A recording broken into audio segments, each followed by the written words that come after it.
Hi, this is Tracy, Passionately Intrigued Arts. Have you ever tried dehydrating citrus? This is ruby red grapefruit.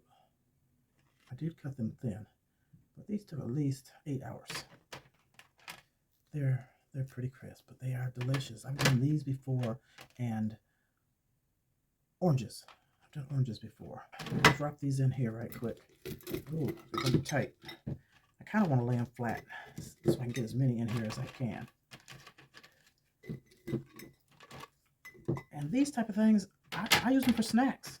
I ate a bunch of apples last night while I was sitting on the couch watching YouTube.